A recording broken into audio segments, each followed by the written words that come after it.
Ray. What do you want to do tonight? The same thing we do every night, Pinky. Try to take over the world. The Magic in Your Mind by U.S. Andersen. This audio is brought to you by UR Creators, Inc. and is free to use and download. Forward. This book reveals a mental magic that assures success, that absolutely guarantees increased achievement. Whether your profession is in the arts or business, in science or sales, in sports, war, or politics, here you will learn the secret way in which your mind is tied to the source of all power. You will learn how you are capable of becoming anything and doing anything you can visualize. Every man's consciousness is constantly changing, is trapped at the knife-edge overlap of past and future, reacts rather than acts, is incomplete and partial, eternally seeks itself. For since the mere state of being throws no light on that state, consciousness learns of itself through reaction to outside stimuli. If a man comes to believe he is unsuccessful, it is because he carries the impression he has been unsuccessful. And this conclusion, once adopted, inescapably molds him into the shape of the thing he believes, locks him in a prison of his own making. The magic by which a man becomes free is imagination. By training himself to cast up mental pictures of the thing he desires, by resisting sensual stimuli, even envisaging the exact opposite, he tends to assume a factual position in accordance with his vision, for his vision then becomes his experience, rather than the sensual stimuli that moved him before. Consciousness always assumes a form to suit its knowledge of itself, and where such knowledge breaks beyond the limits imposed by sensory experience, man begins to grow into the image of the secret self. There is only one mind in all creation. That mind is in everyone, is in its true state of being, not confined to anyone, not confined to the body. It is a central knowing consciousness in which everything dwells, which dwells in everything. In a bodily confined state, it assumes the limitations imposed upon it by the knowledge of itself, which it receives through the senses. But when bondage to those senses is broken by development of an inner power to perceive and know directly, then slavery to its embodiment is at an end. Perfect action and perfect works stem from an inner conviction of the mental cause behind all things. A man changes the state of his outer world by first changing the state of his inner world. Everything that comes to him from outside is the result of his own consciousness. When he changes that consciousness, he alters his perception, and thus the world he sees. By coming to a clear understanding of the process and effect of mental imagery, he is led irrevocably along the correct path to his goal. By working with this cause of all things, his own consciousness, he achieves infallibility in works. For inasmuch as his mental imagery propels him into action, that action is always true to the picture in his mind and will deliver him its material counterpart certainly. In this book, you will find a program for training the image power of the mind, so that a scene or situation cast up in consciousness will arrive in 3 dimensions, with color and sound pulsing with life, as real for you as the outside world.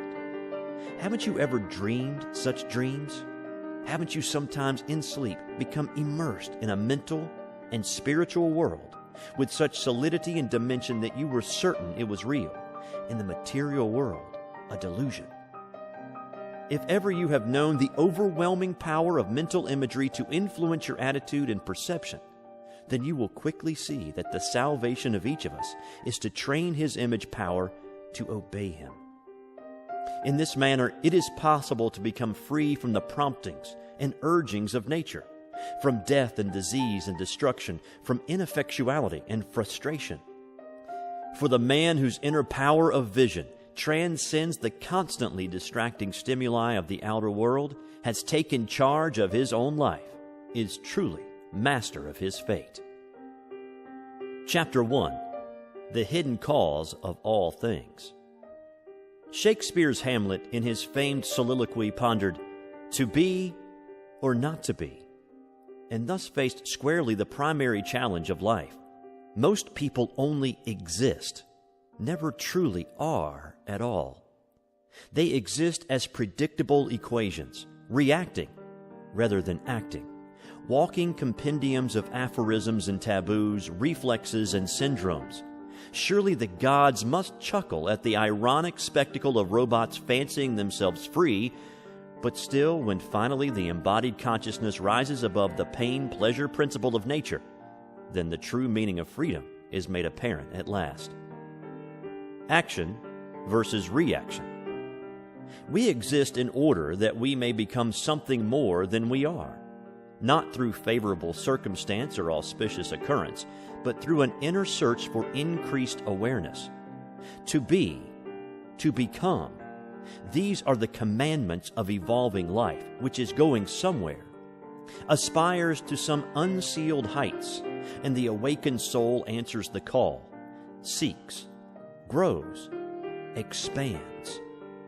To do less is to sink into the reactive prison of the ego, with all its pain, suffering, limitation, decay, and death. The man who lives through reaction to the world about him is the victim of every change in his environment. Now happy, now sad, now victorious, now defeated, affected, but never affecting. He may live many years in this manner, wrapped with sensory perception and the ups and downs of his surface self. But one day pain so outweighs pleasure that he suddenly perceives his ego is illusory, a product of outside circumstances only. Then he either sinks into complete animal lethargy or, turning away from the senses, seeks inner awareness and self-mastery. Then he is on the road to really living, truly becoming. Then he begins to uncover his real potential. Then he discovers the miracle of his own consciousness, the magic in his mind. Mastery over life is not attained by dominion over material things, but by mental perception of their true cause in nature. The wise man does not attempt to bend the world to fit his way or to coerce events into a replica of his desires, but instead strives for a higher consciousness that enables him to perceive the secret cause behind all things. Thus he finds a prominent place in events. By his utter harmony with them, he actually appears to be molding them. He moves effortlessly through the most strenuous action, the most perilous times, because his attunement with the mental force that controls the universe guides him to perform the work that needs to be done. Electromagnetic mind. This mental force that controls the universe may be called anything you like and visualized any way you choose. The important thing is to understand that it exists, to know something about how it works, what your relationship to it is. It might, for instance, be likened to an enormous electromagnetic field. All conscious forms of life then would be tiny electromagnetic fields within the universal field and finding positions within it, each according to the kind and equality of its field. Where each individual field would wind up within the main field then would be a matter of inexorable law and absolutely unavoidable, as is illustrated by the millions of people who perform the same task over and over with absolutely the same results, almost as if following ritual. Perhaps they are always sick, always defeated, just barely misers, perhaps always broke, always out of a job. If we give just the slightest reflection of our own lives, we cannot help but be startled by how we seem dogged by the same situation in all things, year after year, time after time. This deadly recurrence is the source of most frustration and mental illness, is the bottom root of all failure. Yet it is avoidable. And the way by which it is avoidable brings complete emancipation of the mind and spirit. For the tiny electromagnetic field has inherent within it the ability to change the kind and quality of its field, so that it will be moved about within the main field with all the power and sureness of the main field until it arrives at the position its new quality of consciousness demands. The important thing to remember about this illustration is that the tiny electromagnetic field does not move itself. It is moved by the large field, and behind its movement lies all the power of the large field. Any attempt by it to move itself is obviously futile, since it is held in place by a power infinitely greater than itself. And it is held where it is because of what it is. The moment a change occurs within itself, it is moved by a power outside itself to a new position in the field, one in keeping with its new potential. The mental world. The foregoing is admittedly an analogy, but nevertheless, S.W. Tromp, in his remarkable book, Psychical Physics, has proved beyond all doubt that the human being exudes certain electromagnetic fields, that the earth itself gives off an electromagnetic field, and his illustrations are so impeccably documented that there cannot possibly be any scientific quarrel with them. We indeed may be on the very threshold of scientific proof of those invisible areas of human aspiration that have hitherto been the province of philosophers, diviners, and priests. Departments of investigation into the paranormal abilities of the human psyche have been established at our leading universities, and it is now surely only a matter of time until we are faced with the final irrevocable proof of our intuitive perception, the power of mind over matter. It is a mental world we live in, not a physical one at all. The physical is merely an extension of the mental, and an imperfect extension at that. Everything we see, hear, and feel is not a hard and inescapable fact at all, but only the imperfect revelation to the senses of an idea held in mind. Preoccupation with sensory experience has focused attention on effects instead of causes, has led scientific investigation down a blind alley where everything grows smaller into infinity or larger into infinity and walls man off from the secrets that lie behind life. It is not the planets and stars, the elements and winds, or even the existence of life itself that is the miracle that demands our attention. It is consciousness. It is the mere fact of being, the ability to say, I. Consciousness is an indisputable fact, the greatest miracle of all, and all the sights and sounds of the world are merely side effects. The hidden. I. To be conscious is to be conscious. There are not different kinds. The I that is in your neighbor is the exact same I within you. It may appear to be different through being attached to different sensory experience, but that is only because it has allowed itself to be conditioned by such experience. In point of actual fact, consciousness is never the result of experience, but the cause instead. And wherever we find it, it is primarily aware of existing, of being I. There is only one basic consciousness in all creation. It takes up its residence in all things, appears to be different according to the things it enters into, but in essence is never changed at all. It is intelligence, awareness, energy, power, creativeness, the stuff from which all things are made.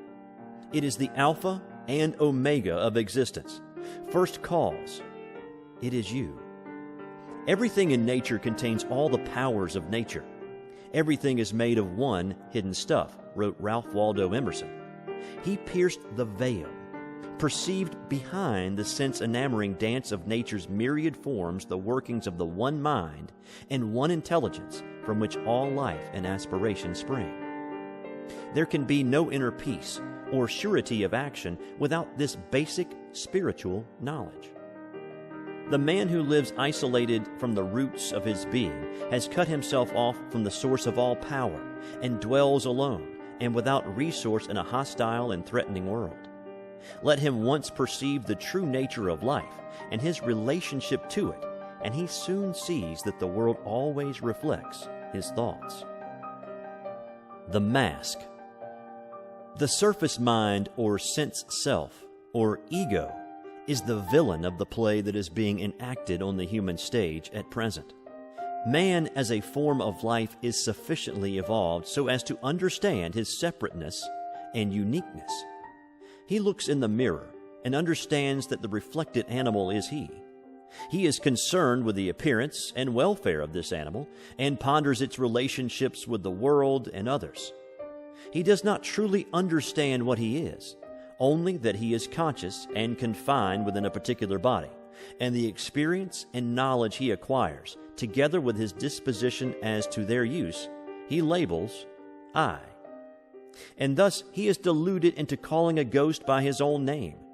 Hidden behind this ghost, obscured by its struggles and fancies, is the secret self, which even though hidden, ignored, or misunderstood, nevertheless moves all things on the chessboard of life, according to their natures and aspirations. We are never ego or sense self. These are masks we don as we play at the parts we find in life. What we truly are is not a changing thing, but is whole and entire, powerful and serene, limitless and eternal.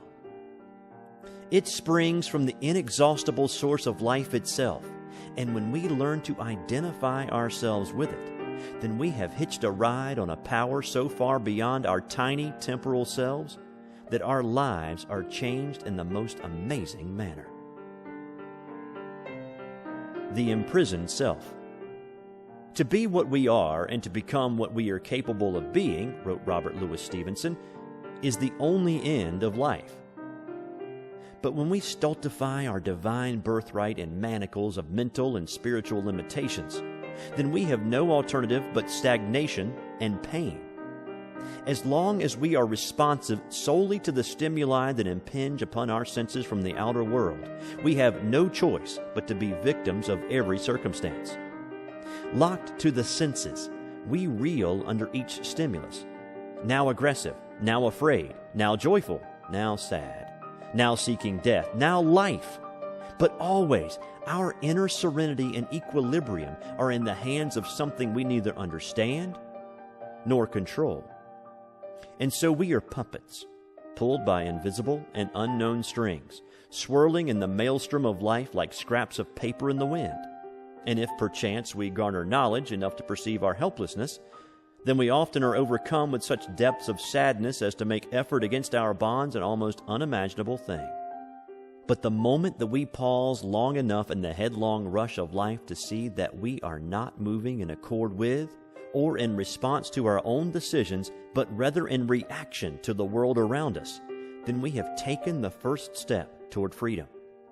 Only one who knows his slavery can aspire to be free, just as true freedom is possible only to one who has experienced chains. Our hates, loves, fears, envies, aspirations, deceits are for the most part products of circumstance, of false and limiting codes and mores, more often innate terrors of mountains that are molehills, and the solution to all of them is to stand foursquare before them, daring them to do their utmost, exposing them for what they are, thus forswearing allegiance to the cupidity of the deluding and blinding ego which forever keeps us thinking we are greater than others and less than we truly are. The liberating power. It is not necessary to become a mystic, even a philosopher, certainly not a melancholy metaphysician in order to come to grips with the spiritual side of existence, to establish a mental causation in your life that will give you control of circumstance. What is necessary, however, is that you do not immediately throw out the door everything that has to do with spirit simply because it is the established province of religion.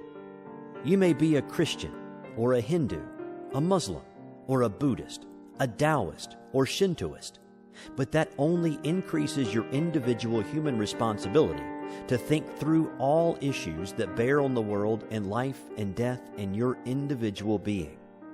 Only when you come to grips with your own mental essence, only when you arrive at a realization of the ephemeral, ever-changing nature of I, will it become apparent that everything is in a constant state of growth and development and aspiration. And there are no limits and finalities and defeats, and anything is possible to one who first conceives the image in his mind. There is within us a power of complete liberation, descended there from whatever mind or intelligence lies behind creation, and through it we are capable of becoming anything and doing anything we can visualize. The mental stuff of which we are made is of such kind and quality that it responds to the formation of images within it by the creation of a counterpart that is discernible to the senses. Thus, any picture we hold in our minds is bound to resolve in the material world. We cannot help ourselves in this. As long as we live and think, we will hold images in our minds, and these images develop into the things of our lives. And so long as we think a certain way, we must live a certain way, and no amount of willing or wishing will change it. Only the vision we carry within. The law of life. It is astounding and sad to see the many thousands of people whose mental machinery keeps delivering to them the very effects they say they do not want. They bewail the fact that they are poor, but that doesn't make them richer. They complain about their aches and pains, but they keep right on being sick. They say that nobody likes them, which means they don't like anybody. They aren't bold, they aren't aggressive, they aren't imaginative. Mentally, they quiver and quake and are bound to negative delusions. It simply doesn't matter what the picture in your mind is.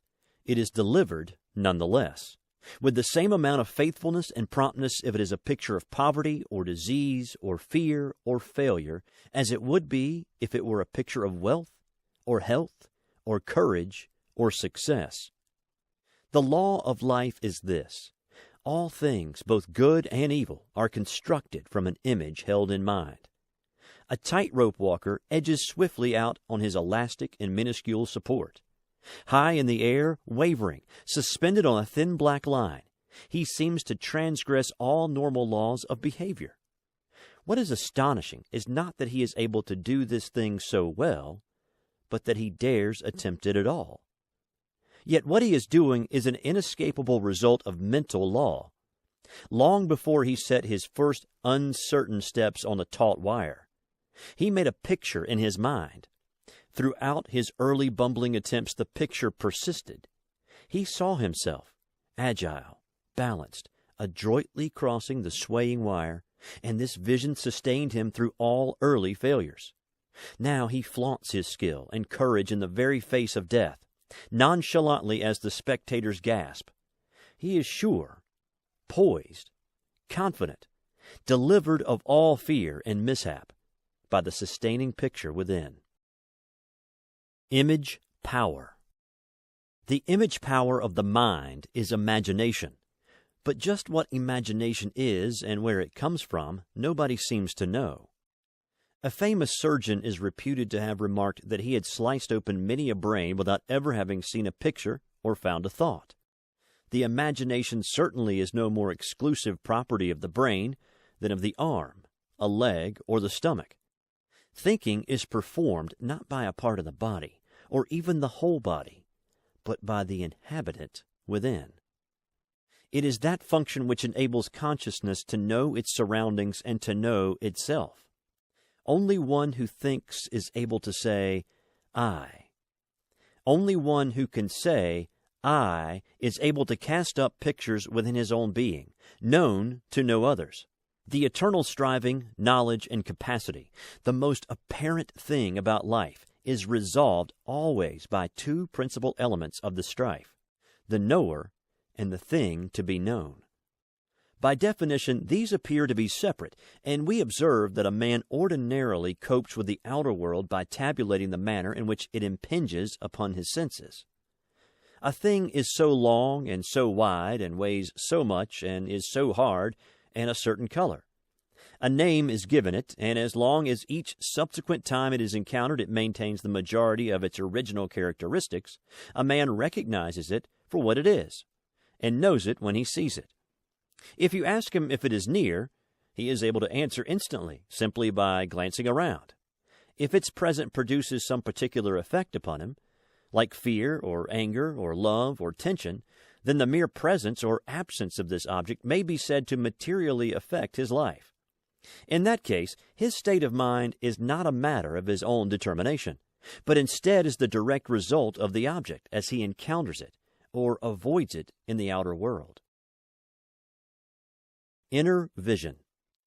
Life in animal and vegetable forms is purely a matter of reaction. There is first the organism, then there are the elements that intrude their presence upon it. The conflict thus engendered resolves itself in the process of evolution, as each organism attempts to overcome the obstacles it meets. But this influence, through the lower stages of evolution, apparently comes only from outside and is the result of processes and forces beyond the control of the organism. Nature holds the world and life in an iron grip, and lower animal as well as vegetable life is led inexorably along a path it neither understands nor can avoid. A thing is the kind of thing it is through a creative process that appears to be outside it. Existence itself, in any shape or form, appears to be beyond the power and scope of the individual being. We are born, and we die, and nothing within our known powers or knowledge can aid or stop these events. And insofar as we live in response to the senses, we are automatons only, and the shape of our lives is predestined by the circumstances we encounter. Imagination is the tool by which we may be delivered from our bondage. We can decide what we will think. We can decide to originate thought from some secret wellspring within, rather than in response to the stimuli of the outer world. We can resolve that the images in our minds will no longer be products of the conditions we meet, but instead that our visualization will be the result of our inner resources and strength, in conformance with our goals and desires. Thus, the quality of our consciousness will be tempered by our true motivations, and we are freed at once of the trap of defeating our purposes through giving credence to every obstacle.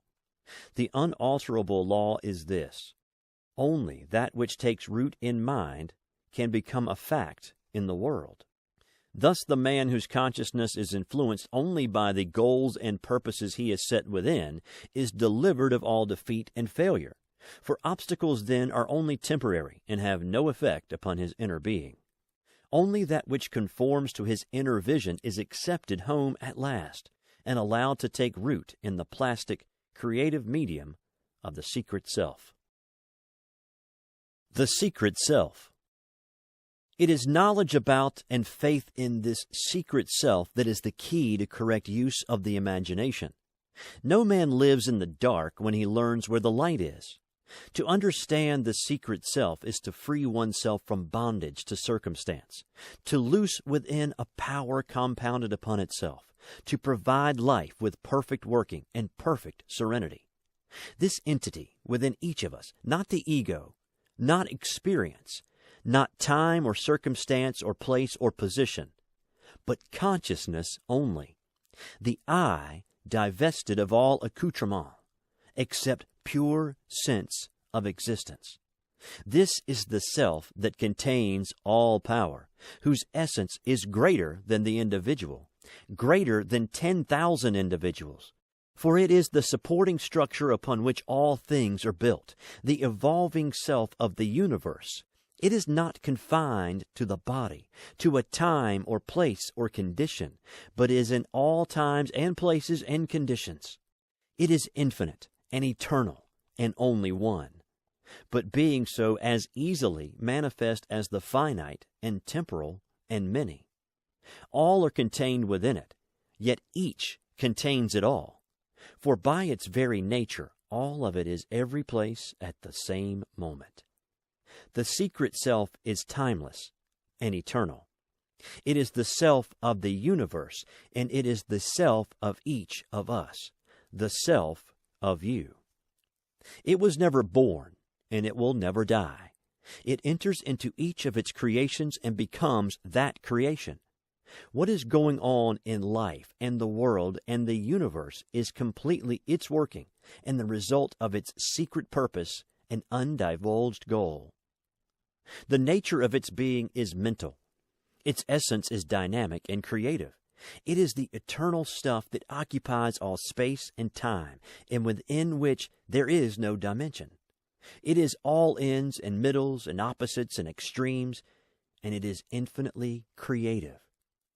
The myriad forms of life are but a tiny indication of its vast potential for plastic multiplicity out of its essential oneness. Mental ascendancy. The secret self is within you.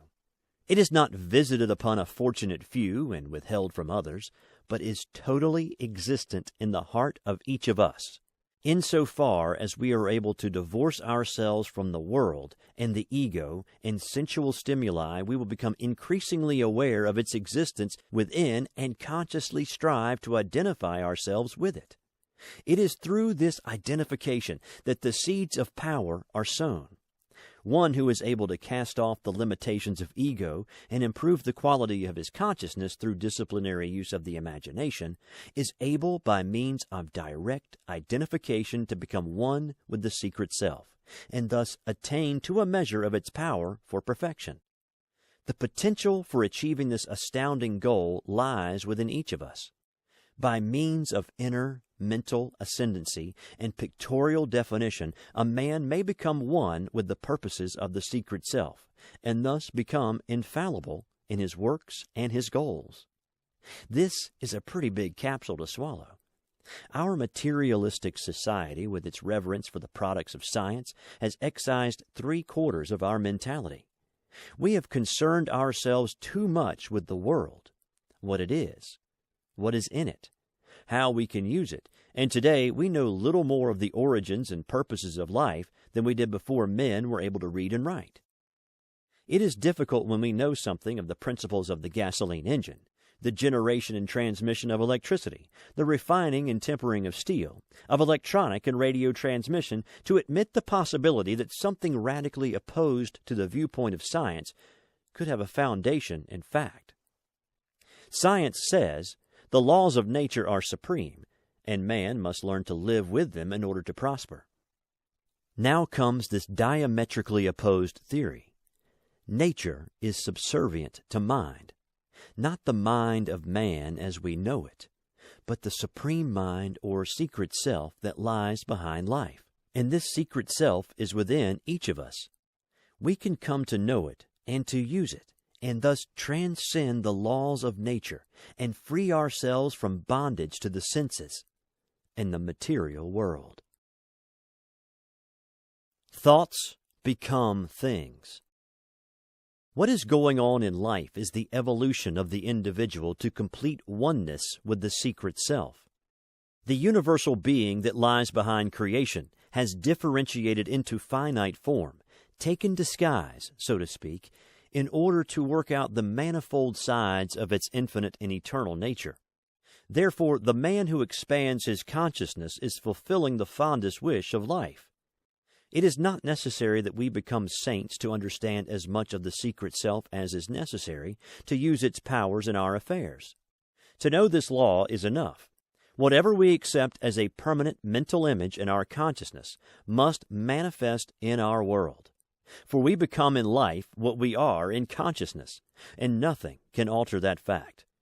It takes a great deal of courage to admit to yourself that if you are sick, frightened, frustrated, or defeated, you have brought these conditions on yourself, and no one but yourself can get rid of them.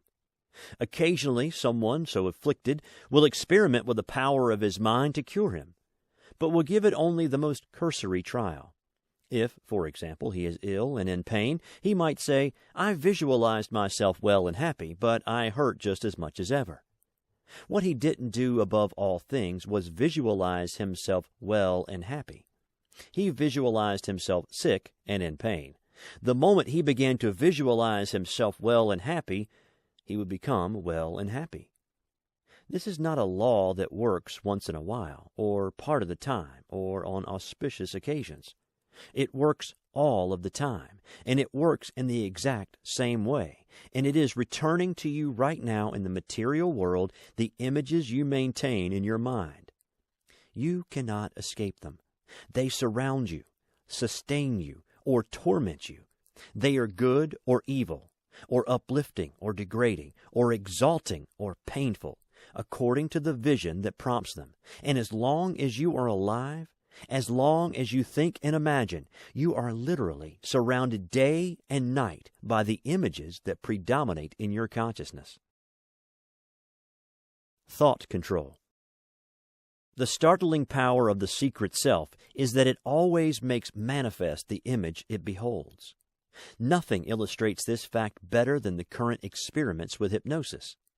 A man may be in such excruciating pain that even narcotics will not relieve him, but he can be put under deep hypnosis and told that there is no pain at all, and presto, there is no pain. He may have a deep and abiding fear of crowds, but under hypnosis it can be suggested to him that he likes crowds, and lo and behold, he enjoys them most of all. He can become stronger, healed of disease, smarter, more aggressive, possessed of endurance and indomitableness, all because these things are impressed upon his psyche as facts, and the image in his mind grows from them. Aha! The cry goes up. Find me a good hypnotist. I want to be smart and strong and successful and all those good things, and to be rid of weakness and pain and failure. And hypnosis can do it too, if you are willing to abdicate as the person in charge of your life. If you are willing that someone else run it every hour of every day throughout the whole of it, then you can turn your life over to a hypnotist and he can remake it in the image you outline. However, it will make small difference to you. You may still be in the vehicle, but you no longer will be driving. If effort and strife and the overcoming of obstacles are the spurs to growth that the secret self intends them to be, then surely you will have abdicated from life itself. You need no hypnotist to put the power of the secret self to constructive work in your life. No hypnotist can overcome the negative image-making of your mind unless he is with you 24 hours a day. You are the only one in constant rapport with yourself, and thus you are the only one able to police the thoughts and images you entertain. If you let the image be prompted by something outside you, then you exercise no control over your life. If you accept images only in accord with your desires, then life will deliver your inner goals. In any case, the magnificent promise of the secret self is this: you can change your life by altering the images in your mind. For what comes to you in the end is only that which you have been accepting in consciousness. Now, there are many people who agree with this premise, but are quick to point out that the images in the consciousness of most persons are projected there from the subconscious and are not of their own choosing. Most schools of psychotherapy apparently feel this way, for they propose a tedious and time-consuming treatment bent on expurgating from the subconscious memories of painful and bitter occasions which might prompt unpleasant images in the mind. 7 or 8 years of this process have not noticeably emptied painful memories from the subconscious of most patients, and in any case, if a treatment is truly efficacious, it cannot possibly consume so long a time. The saddest thing about the modern put-the-blame-elsewhere school of psychoanalysis is that the person undergoing it accepts it as justification for his failure to police his consciousness, and thereafter expects such policing to be accomplished by having the neighborhood rid of criminals. If he achieves some semblance of a changed consciousness in the hands of the psychiatrist, he soon goes back to a world full of negative thoughts and ideas, and just because he does not police his own mind, they readily find acceptance there. You may not be able to alter the positions of the stars, to stop the earth from revolving, to cause the winds to blow or the sea to calm, but you can choose what you will think. You can think what you want to think.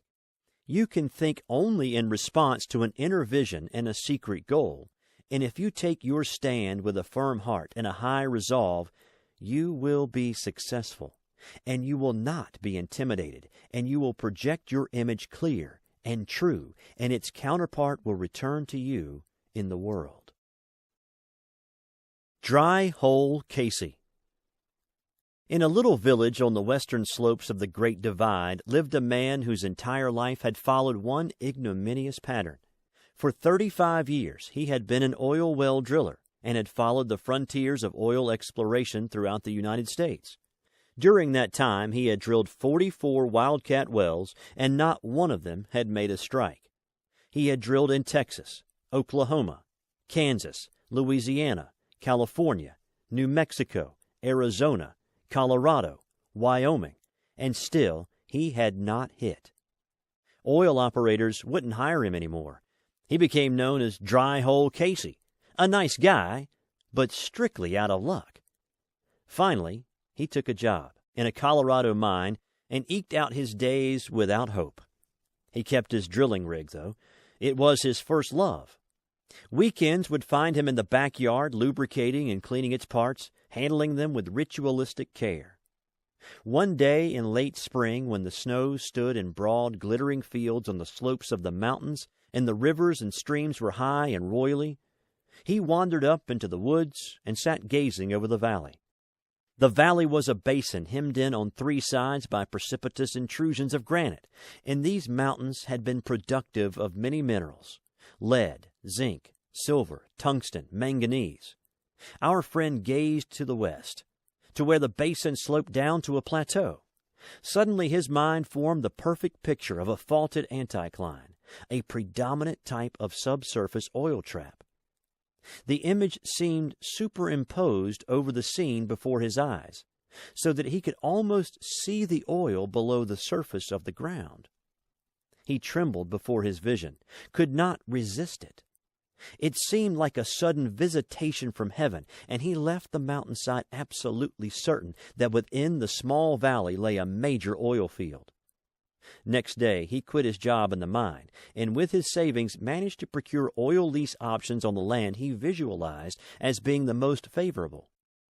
Now he had to raise capital to complete his leasing arrangements and provide funds to drill an initial well, a gargantuan task, since everyone who knew him knew also his history of failure.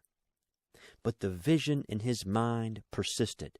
It led him to take a bus to an eastern city in quest of funds. It led him, after a week of discouragement, to a park bench and a seat alongside an elderly man who quietly and patiently fed the squirrels. It was a bright, warm day, and the squirrels were active, playing and clowning over the proffered food, and the 2 men laughed at their antics. And each told stories of other squirrels and other times, and agreed that the foibles of humanity were not shared by animals. Warmed at each other's company, they agreed to lunch together at a nearby restaurant. In the course of the luncheon, the oil driller told his newfound friend of his vision and his problem. His friend was interested, questioned him closely about the vision he had had on the mountainside, seemed impressed that it persisted. "How much money do you need?" he asked. $50,000, replied the oil well driller. "I will provide it," the man said suddenly. "We will be equal partners." It seemed incredible, but there it was, a chance acquaintanceship on a park bench, and the money was provided. It is almost anticlimactic to relate that the subsequent well discovered a rich oil field. There simply was no alternative, and the man who put up the money knew that it would. He had had sufficient experience with the power of inner vision to manifest in the world to be absolutely sure of his position. He did not dwell for a moment on his partner's previous failures, only on the vision that possessed him now. Dissolving the mask of vanity. What strange alchemy prompted our oil driller to have this clear vision in his mind? A vision that subsequently made him a rich man, when his whole previous life had been one unbroken line of failure. Surely the wells he had drilled before had been drilled in response to a vision too. Why should they have failed? They failed because the vision he possessed then was one of failure. Sure, he would have denied it, but it was true. Perhaps a sense of the great hazard connected with searching for oil lay at the crux of his subconscious. Perhaps he felt that the odds were against him. Perhaps he was conscious of the fact that there are millions of acres of land without oil under them. In any case, his vision was one of failure, from whatever cause, and he was led into those arrangements that would inevitably cause him to put his drill bit down in barren soil. And in 2 cases where he actually had drilled on productive land, he once had ceased making hole only 27 feet above the productive formation, and another time failed to make a test of a sand that later produced several million barrels. But he could not help himself. He was only following the dictates of the vision in his mind. See how different his behavior was in the discovery of the basin field? He saw the oil. He knew it was there. There was not the slightest doubt in his mind, and that is the way he acted. There was no resisting him this time. His vision was for production, and that is what resulted. Why? Why did he finally have a positive vision after harboring a negative one for so many years? Such a question could not be answered with certainty without making an intensive study of the man, but in all probability, the debilitating and crippling factor was fear. Fear, more than any other single thing, warps and distorts our vision. Our oil driller most likely was afraid of failure, and his apprehension twisted his inner vision from success to defeat. He couldn't win as long as the fear stayed with him. Finally, when he had reached the absolute bottom, when the business he loved had rejected him and the men in it no longer would hire him, fear simply left him. Everything bad had happened already. What more was there to fear? And in this psychologically relieved attitude, the secret self was able to get through the mask of vanity, and the ensuing vision inevitably brought success.